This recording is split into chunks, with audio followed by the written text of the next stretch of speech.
বিশ্বকাপ ফুটবল এলেই নতুন এক উন্মাদনায় মাতেন মাগুরার কৃষক আমজাদ হোসেন। প্রিয় দল জার্মানির প্রতি ভালোবাসা থেকেই তিনি আবারও হাজির হয়েছেন ৭.৫ কিলোমিটার দীর্ঘ পতাকা নিয়ে।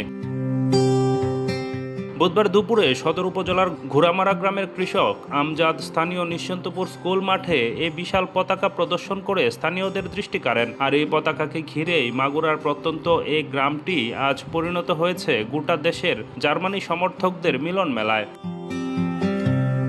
৭৪ বছরের এই জার্মান ভক্তের যাত্রা শুরু আরও এক দশক আগের। ২০০৬ ও ১০ সালে ফুটবল বিশ্বকাপের আগে বিশাল পতাকা বানিয়ে নজর কাড়েন সবার।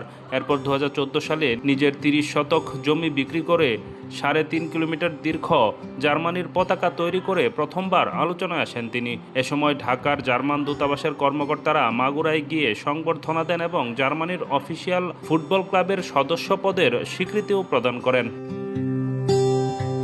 এরপর থেকে থেমে থাকেননি আমজাদ। ২০১৮ সালে ফুটবল বিশ্বকাপে আরও ১০ শতক জমি বিক্রি করে তৈরি করেন ৫.৫ কিলোমিটার পতাকা। ২০২২ সালে সেই পতাকার সঙ্গে আরও ২ কিলোমিটার যুক্ত করে দাঁড় করান ৭.৫ কিলোমিটারের নতুন রেকর্ড। এবার সেই পতাকা নিয়েই গ্রামের পথে ব্যান্ড বাজিয়ে মিছিল করছেন তিনি।